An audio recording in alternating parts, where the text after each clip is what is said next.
एक बार की बात है, दूर के राज्य में अलीदा नाम की एक खूबसूरत राजकुमारी रहती थी।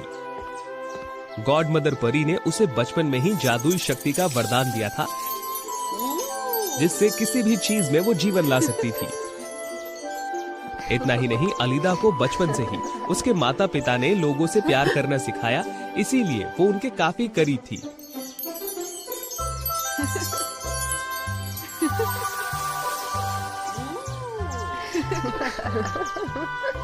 इस कारण से उसे केविन से मिलने का अवसर मिला।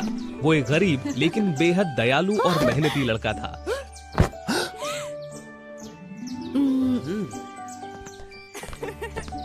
धीरे धीरे दोनों एक साथ समय बिताने के बाद करीब आ गए, खासकर कि जब वे चित्रकारी का शौक एक दूसरे के साथ बांटते थे। एक बार राज्य के दौरे के दौरान अलीदा ने एक बूढ़ी औरत को सड़क पर गिरते हुए देखा और उसने जल्दी से उसकी मदद की। वो उसे अपनी गाड़ी में बिठाकर उसके घर गहरे जंगल में छोड़ने के लिए गई। मैंने लोगों को ये कहते हुए सुना था कि आप लंबे समय से एक सौम्य और दयालु राजकुमारी है, लेकिन मुझे उम्मीद नहीं थी कि आज मुझे राजकुमारी से इस तरह मिलने और उनकी मदद पाने का अवसर मिलेगा, जो मुझे बहुत सौभाग्य बनाता है। आपका शुक्रिया। राज्य के प्रिय लोगों के प्रति राजकुमारी का यही कर्तव्य और प्यार है। अलीदा की सच्ची बातें सुनकर बूढ़ी औरत खुश हो गई। उसने सिर हिलाया और एक जादुई गोला निकाला। मैंने सुना है कि राजकुमारी के पास सभी चीजों में जीवन डालने की शक्ति है, इसलिए मैं आपको धन्यवाद देना चाहती हूँ, जिससे आप सभी प्रकार के पौधों और जानवरों को ठीक कर पाएंगी और उनसे बात कर सकेंगी। इस प्रकार जितना अधिक आप अपने आसपास के सभी जीवों को बचाएंगी, उतना ही अधिक आप अपने दयालु हृदय के लिए प्रसिद्ध होंगी। सुनने में अच्छा है, लेकिन क्या मेरे पास वो जादू हो सकता है? हाँ, लेकिन बदले में आपको मुझे शक्ति को जगाने के लिए अपने रक्त की एक बूंद देनी होगी। क्या ये ठीक है? बूढ़ी औरत की अच्छी बातें सुनकर अलीदा ने सहमत होकर सिर हिलाया और शक्ति को जगाने के लिए सुई को छूने के लिए आगे बढ़ी। अचानक एक रहस्यमयी रोशनी राजकुमारी के चारों ओर चमक उठी, जो बूढ़ी औरत की रहस्यमयी मुस्कान के साथ राजकुमारी में प्रवेश कर गई। जादू पूरा होने के बाद अलीदा ने पास के सूखे पेड़ पर जादू का उपयोग करने की कोशिश की। ठीक उसी तरह पेड़ में जान आ गई और वो उसके सामने नाचने लगा। राजकुमारी बहुत खुश हुई। फिर उसने बूढ़ी औरत को अलविदा कहा और वापस अपने राज्य लौट आई। अलीदा को जाते देख बूढ़ी औरत तुरंत एक काली जादूगरनी में बदल गई। हुआ ये कि राजकुमारी की सुंदरता और शक्ति से जलने के कारण काली जादूगरनी हमेशा उसे नुकसान पहुंचाना चाहती थी। हालांकि काली जादूगरनी के परिवार का जादू उसे किसी की जान लेने की इजाजत नहीं देता था।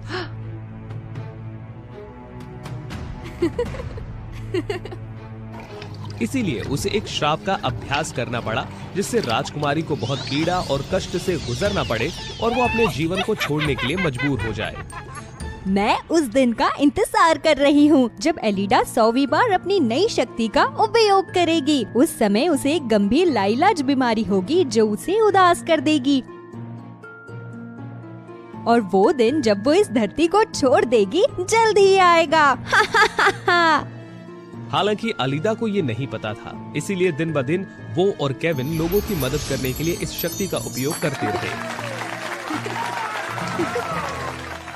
एक दिन जब अलीदा एक मुरझाए हुए गुलाब को पुनर्जीवित करने की कोशिश कर रही थी, तो अचानक उसके हाथ से काली ऊर्जा निकल गई। क्या हुआ? गुलाब क्यों मुरझाकर जल गए? मेरे हाथ और मेरा सर दर्द हो रहा है। इसके पहले कि वो कुछ समझ पाती, वो बेहोश हो गई। पास में खड़े केविन ने ये देखा और वो जल्दी से राजकुमारी को वापस महल में ले आया।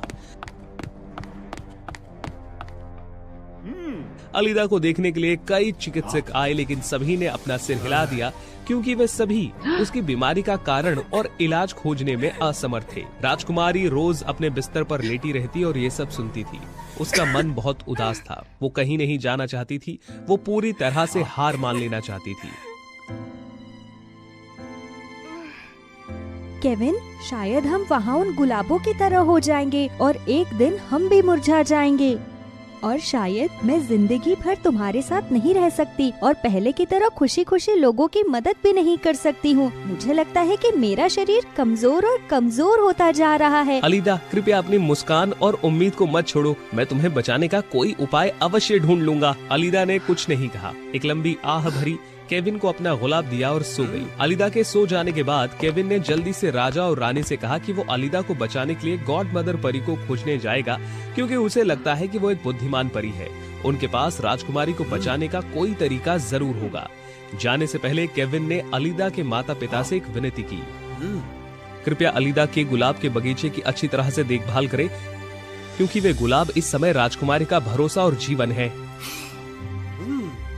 ठीक है, तुम्हारे वापस आने तक मैं किसी को बगीचे की अच्छी तरह देखभाल करने के लिए कहूंगा। उसके बाद केविन गॉड मदर परी को खोजने के लिए निकल पड़ा। हालांकि ये बात जादूगरनी को पता चल गई, इसीलिए उसने अपने जादू से केविन के रास्ते में बहुत सारे जाल बिछा दिए।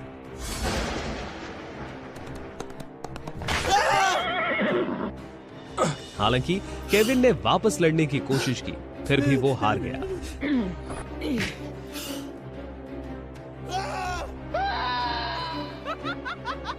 खतरे में पड़ने पर गॉड मदर परी के साथ अलीदा और केविन ने पहले जिन जीवों की मदद की थी वो उसे बचाने के लिए आए। जादूगरनी को कुछ समय के लिए नियंत्रित देख और गॉड मदर परी को देखने के बाद केविन ने जल्दी से पूरी स्थिति उन्हें बताई और उनकी मदद की विनती की। ठीक है, लेकिन तुम्हारे हाथ में जो फूल है वो अलीदा का है ना? क्या मैं इसे देख सकती हूँ? क्योंकि मैं उससे आने वाली काली ऊर्जा को महसूस कर सकती हूँ। हाँ, जैसा कि गॉड मदर परी ने सोचा था, जादूगरनी का श्राप इतना शक्तिशाली था कि उनका जादू कुछ नहीं कर पाया। हालांकि गुलाब में से एक आवाज आ रही थी और गॉड मदर परी उम्मीद से मुस्कुराई। हालांकि मैं अलीदा के श्राप को अपने जादू से नहीं उठा सकती, लेकिन मुझे पता है कि छोटी राजकुमारी को कैसे बचाया जा सकता है। जब अलीदा का जन्म हुआ था तो उसे सभी चीजों में, यहाँ तक कि पौधों और जानवरों को भी जीवन देने की शक्ति प्राप्त हुई। इसलिए केवल एक चीज जो उसे वापस जीवन ला सकती है वो है अलीदा का खुद से लड़ना। और ये जादुई कलम है, ये आपको और अलीदा को जीवन में फिर से विश्वास पाने में मदद करेगा। मैं समझ गया, आपका बहुत बहुत धन्यवाद। काली जादूगरनी गुस्से में थी कि केविन को गॉड मदर परी ने बचा लिया था और वो अपने श्राप पर टिकी रही और उसे विश्वास था कि समय के साथ राजकुमारी मुरझा जाएगी। जहाँ तक केविन की बात है, महल की ओर लौटते समय उसे बड़े तूफान का सामना करना पड़ा। जब वो वहाँ पहुँचा तो गुलाब का बगीचा लगभग पूरी तरह से मुरझा चुका था। केवल एक गुलाब बचा था। अलीदा! केविन, तुम वापस आ गए? देखो, सभी गुलाब धीरे धीरे मुरझा गए हैं। अगर आज रात बारिश जारी रहती है तो वो आखिरी गुलाब भी गिर जाएगा, तो शायद मेरे जाने का समय भी आ गया है। नहीं अलीदा, ऐसा मत सोचो। मैं और सभी लोग, जीव और जानवर अभी भी तुम्हारे जल्दी से वापस स्वस्थ होने की कामना कर रहे हैं, ताकि तुम और वे सब एक साथ हंस सके। इसीलिए कृपया अच्छा सोचो। हालांकि प्रोत्साहन के शब्दों को सुनकर अलीदा थोड़ा हिल गई, लेकिन शायद ये उसके लिए पर्याप्त नहीं था। केविन ये देखकर दुखी हुआ, असहाय होकर उसके पास बैठा रहा और तूफानी आकाश की ओर देखता रहा।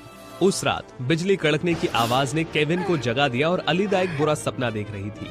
केविन ने घबराहट में गुलाब को देखा। तूफान का सामना करने की कोशिश कर रहा था वो, और अचानक उसकी जेब में रखी जादुई कलम चमक उठी, जैसा कि वो चाहती हो कि केविन उसका इस्तेमाल करे। उसने अलीदा को जीने के लिए और अधिक प्रेरणा देने के लिए खिचड़ी के सामने एक गुलाब का चित्र बनाने के लिए जादुई कलम का उपयोग करने के बारे में सोचा। हालांकि जैसे ही फूल का चित्र पूरा हुआ, एक चमत्कार हुआ और हर जगह रोशनी उठी। फूल का चित्र एक असली सुंदर फूल में बदल गया और हर जगह गर्म सुबह का सूरज चमकने लगा। उस समय राजकुमारी भी जाग गई और उसने आखिरी जादुई गुलाब को देखा, जो बारिश के तूफान के बाद भी चमक रहा था।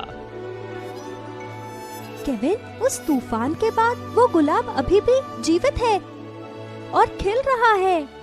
ये सही है। यही जीवन के चमत्कार में विश्वास करने की शक्ति है अलीदा। अगर उस छोटे से गुलाब में मुश्किलों को सहन करने की ताकत है, तो मैं भी बीमारी से लड़ने और आगे बढ़ने की कोशिश करूंगी। धीरे धीरे अलीदा का स्वास्थ्य ठीक होने लगा और पुराने दिनों की तरह खुशी से वो अपना वक्त केविन के साथ बिताने लगी। खासकर जब राजकुमारी ने उस जादुई गुलाब को छुआ तो पूरा गुलाब का बगीचा अचानक से जगमगा उठा और हरा भरा हो गया। इस फूल में जादू है, ऐसा क्यों? ये जादू की कलम के चमत्कार के कारण है। उसके बाद केविन ने अलीदा को उस तूफानी दिन की पूरी कहानी बताई। मैं उम्मीद करता हूँ कि तुम मुझे छिपाने के लिए दोष नहीं दोगी, लेकिन जीवन में पहले जैसा विश्वास पाने में आपकी मदद करने के लिए मैं ये कर सकता था। मैं नहीं, इस सब के जरिए मुझे समझ में आया है कि जीवन में विश्वास और सकारात्मक सोच कितनी जरूरी है। मेरे लिए इतना त्याग करने के लिए धन्यवाद। अंत में अलीदा ने खुशी से केविन को उसके अच्छे कामों के लिए गले लगा लिया। विशेष रूप से अलीदा के माता पिता ने भी उसके प्यार को समझा और उन दोनों को शादी का तोहफा देने का फैसला किया। और फिर अलीदा और केविन की खुशहाल शादी आखिरकार राज्य के लोगों के आशीर्वाद के साथ पूरी हुई।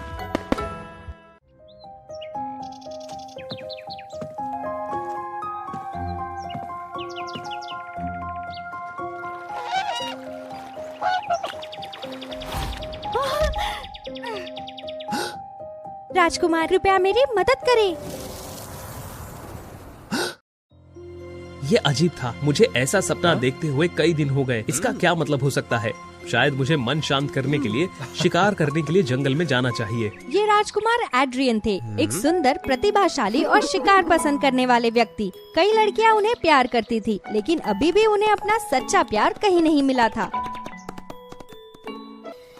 उस दिन क्योंकि वो शिकार करने में व्यस्त थे और जब चांद भी निकल आया था तो वो जंगल में एक पुराने महल के पास खो गए, जहाँ पर एक झील भी बह रही थी।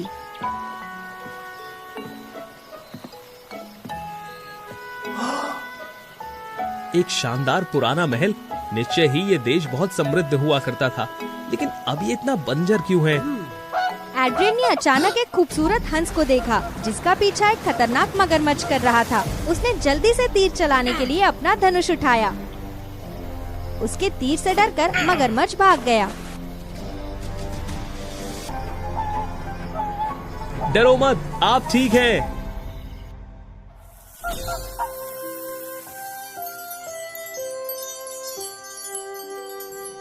शुक्रिया मेरी जान बचाने के लिए। अविश्वसनीय, ये बिल्कुल मेरे सपने जैसा है। कोई बात नहीं, मुझे यही करना चाहिए। मैं राजकुमार एड्रियन हूँ। और आप कौन हैं? आप ऐसे हंस में कैसे बदल सकती हैं? मैं राजकुमारी आइरिस हूँ। ये महल कभी मेरा घर हुआ करता था। पहले ये जगह एक गरीब राज्य था। जब से जादूगर जैरेड प्रकट हुआ, उसने राजा और राज्य को समृद्ध और शक्तिशाली बनने में मदद करने के लिए जादू का इस्तेमाल किया। ये देखकर कि वो बहुत कुछ कर सकता है, मेरे पिता ने उसको राज्य का प्रधानमंत्री बना दिया। तब से राज्य पूरी तरह से उस पर निर्भर था। उसने दरबार में सारी शक्ति हासिल कर ली थी। उस दिन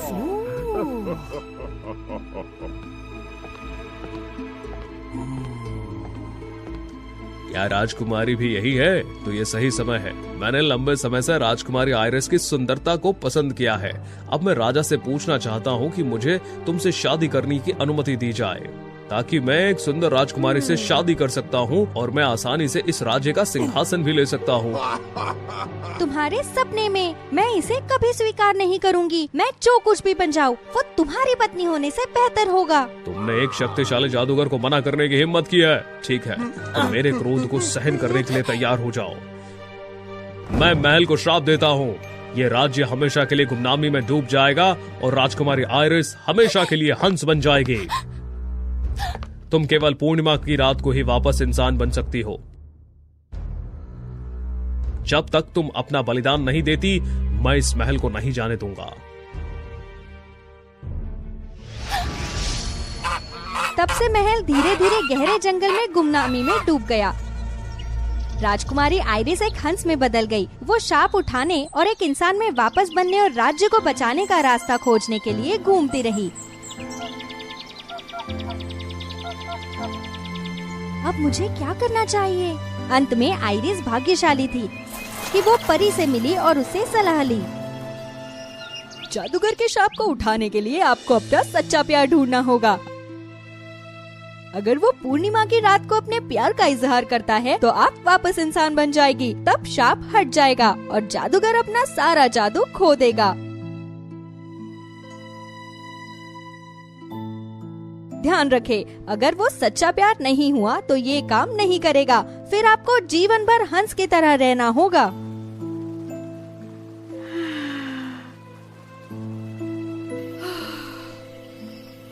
बेचारी आप, वो दुष्ट जादूगर बहुत बुरा है। अगर मैं उससे कभी मिला तो मैं निश्चित रूप से आपके लिए न्याय की मांग करूंगा। उन्होंने उस रात बहुत बात की और धीरे धीरे उन्हें एहसास हुआ कि वो एक दूसरे को पसंद करते हैं। तब से एड्रियन अक्सर जंगल में महल में आइरिस से दोस्ती करने जाता था। जब वो हंस होती थी तब भी और जब इंसान होती थी तब भी उनका प्यार और बढ़ता गया। हाँ? उस दिन एड्रियन ने आइरिस से अपने प्यार का इजहार करने का फैसला किया। आइरिस, क्या आप हमारे प्यार पर विश्वास करती हो? मुझे यकीन है कि मेरी ईमानदारी आपके लिए श्राप को दूर कर देगी। कल रात मेरे महल में आए और मेरा विवाह प्रस्ताव स्वीकार करें। एड्रियन, मुझे आप पर विश्वास है, मैं कल रात वहाँ आऊंगी। हालांकि उन दोनों को ये नहीं पता था कि दुष्ट जादूगर जैरेड हमेशा राजकुमारी आइरिस को देख रहा था और उनके मिलने के बारे में वो जानता था। अगली शाम जब चांद निकला, एड्रियन के महल में एक शानदार जश्न आयोजित किया गया। जैसा कि उम्मीद थी, सुंदर राजकुमारी आइरिस समय पर पहुंच गई। आइरिस, आप यहाँ आ गई। एड्रियन, जल्दी करो और इतने सारे लोगों के सामने मुझसे अपने प्यार का इजहार करो। आइरिस, आप इतनी जल्दी में क्यों हैं? हमेशा तो आप इस तरह नहीं करती। वो ऐसा इसलिए है क्योंकि मैं श्राप को उठाने के लिए बहुत उत्सुक हूँ। एड्रियन, चलो चले, मुझे अभी अपने माता पिता से मिलवाओ।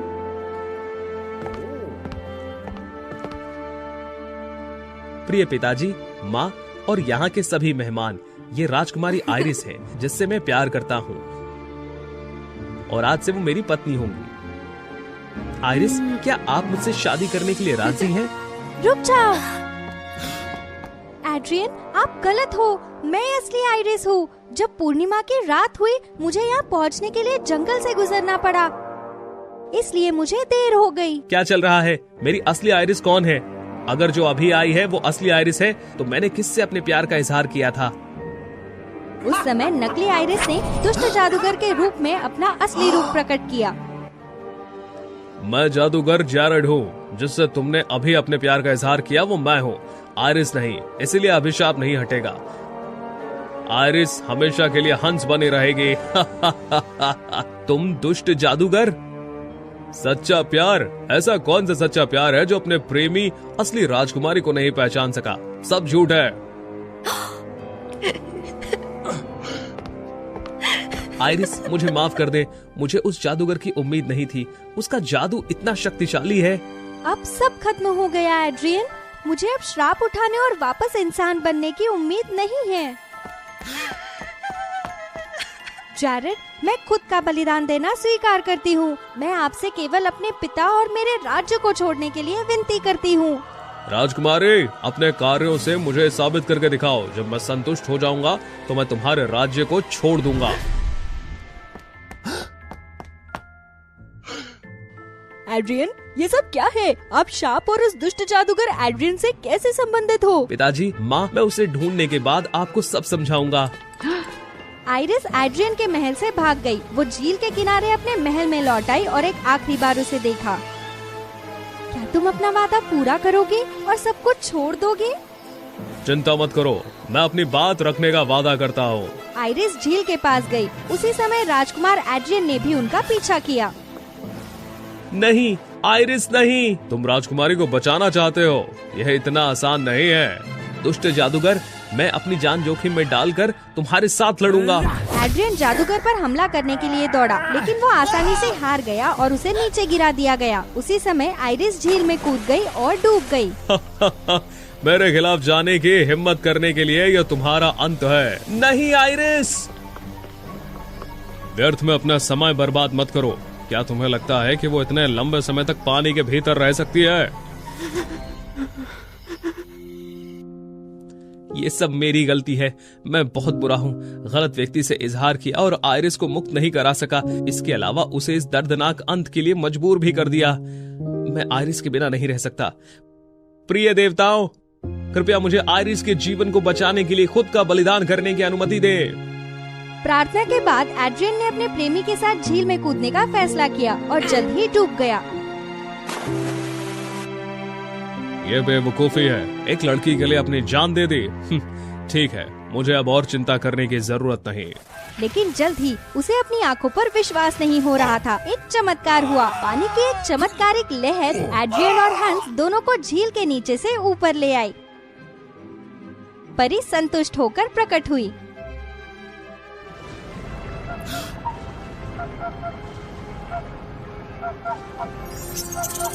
सच्चा प्यार एक दूसरे के लिए अपनी इच्छा से आत्म बलिदान होता है, जो जीवन और मृत्यु की सीमाओं को पार करने में सक्षम है। आइरिस के लिए एड्रियन का प्यार सच्चा प्यार है।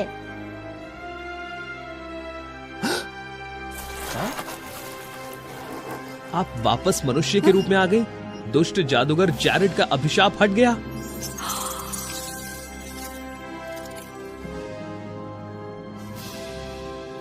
आइरिस, मुझे खुशी है कि आप मेरे साथ वापस आ गई हैं। मैं वादा करता हूँ कि मैं आपको फिर कभी नहीं खोऊंगा। सूरज उग आया, पूरा महल चमक उठा और जीवन से भरपूर हो गया। आइरिस का साम्राज्य जल्द ही पुनर्जीवित हो गया और पूरी तरह से अपनी पहले की स्थिति में आ गया। दोनों देशों ने राजकुमार एड्रियन और हंस राजकुमारी आइरिस की शादी की खुशी खुशी बधाई दी और वे हमेशा के लिए खुशी से रहने लगे।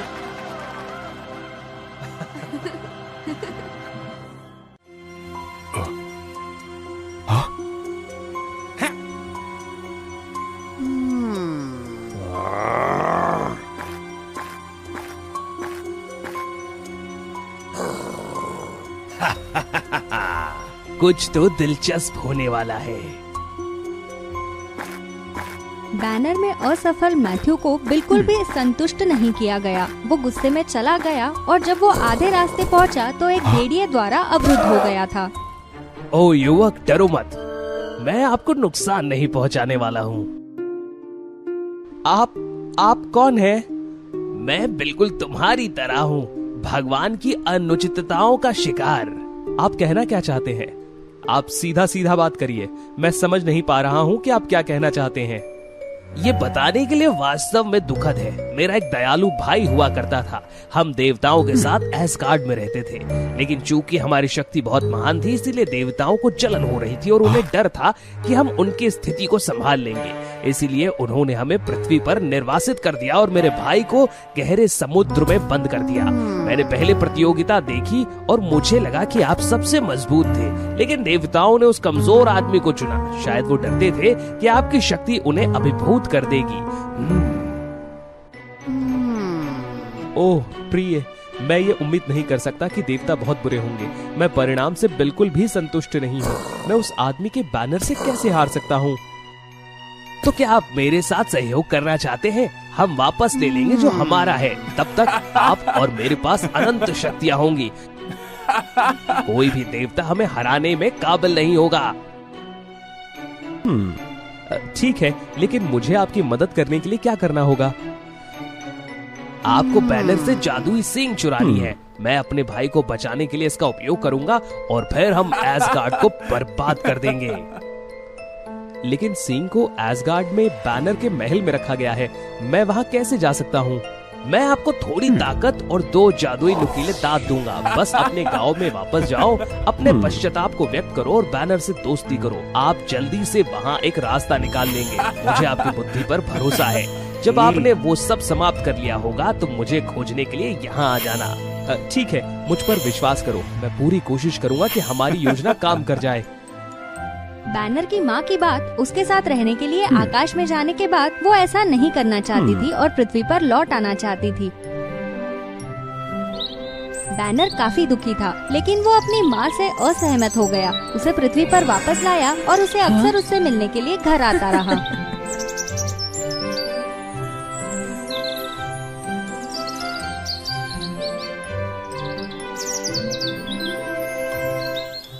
मैथ्यू ने इसका फायदा उठाया। उन्होंने एक अच्छा इंसान बनने का नाटक किया और अपनी माँ की देखभाल करने के लिए बैनर के घर पर आ गए। अब से बस मुझे आपके लिए काम करने दो। आप एक अच्छी स्वास्थ्य स्थिति में नहीं है, इसीलिए उन्हें खुद करने की कोशिश ना करें। धन्यवाद, आप इतने अच्छे व्यक्ति हैं। मैं एक अच्छा इंसान नहीं हूँ। मैं बैनर के साथ इतनी बुरी तरीके से व्यवहार करता था। मुझे वास्तव में ऐसा करने का पछतावा है। ये ठीक है, हम आपको दोष नहीं देते हैं। ये अच्छा है कि आप अपनी गलतियों का एहसास करें और उन्हें सही करना चाहते हैं। आप यहाँ क्यों हैं? मैं ये मेरी मदद करने के लिए चला गया। वो कहता रहा कि वो आपके साथ दोषी महसूस करता है। हाँ बैनर, मुझे उन गलत चीजों के लिए वास्तव में खेद है जो मैंने पहले किया। क्या आप मुझे माफ कर सकते हैं? मैं हमेशा से इसके लिए तैयार हूँ। मेरी माँ की देखभाल करने के लिए धन्यवाद। अब से हम दोस्त हैं। तब से मैथ्यू और बैनर करीबी दोस्त बन गए। उन्होंने बैनर की माँ की देखभाल की और एक साथ अच्छे क्षण बिताए।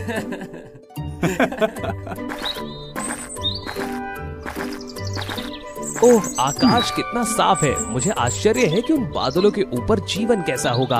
आपको आकाश बहुत पसंद है। क्या आप एसगार्ड में मेरे महल की यात्रा करना चाहते हैं? क्या आप ये कर सकते हैं? बेशक, ये कोई बड़ी बात नहीं। चलो, मैं तुम्हें लेकर चलता हूँ।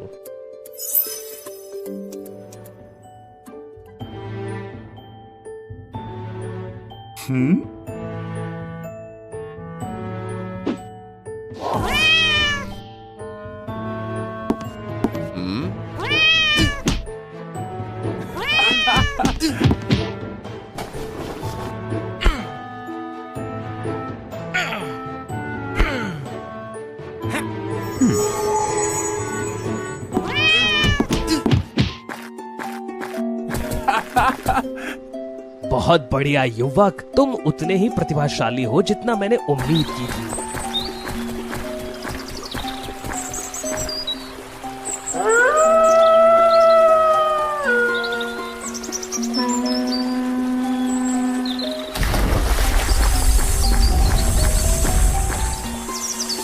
हाँ? अरे युवक, क्या आप देवताओं को हराने के लिए हमारे साथ इकट्ठा होना चाहते हैं? यदि हम तीनों एकजुट हो जाएंगे तो हम सबसे मजबूत होंगे।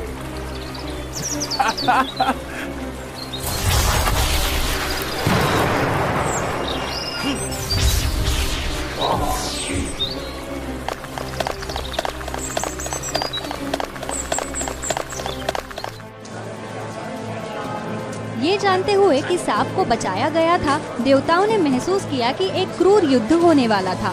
इसलिए उन्होंने अभिजात वर्ग की सेनाएं तैयार की। थॉर ने पहले लड़ाई में प्रवेश किया क्योंकि वो और जोमू ग्रंट आर्क नेमिस्टर थे।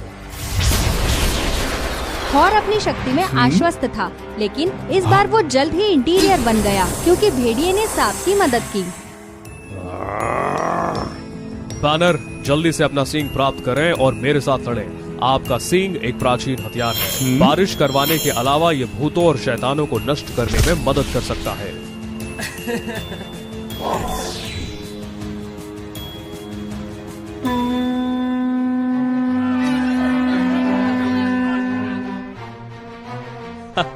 बैनर, तुम क्या मूर्ख हो? आपको ये भी एहसास नहीं था कि आप मेरे द्वारा मूर्ख बनाए गए हैं? मैं वह था जिसने आपका सींग चुराया और सांप को मुक्त किया। आप सच में एक बेकार आदमी हैं जिसे मैंने अपना दोस्त कहा।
मैथ्यू को पकड़ने के बाद देवताओं ने तुरंत मैथ्यू, सांप और वुल्फ को असगार्ड की जेल में ले गए और उन्हें हमेशा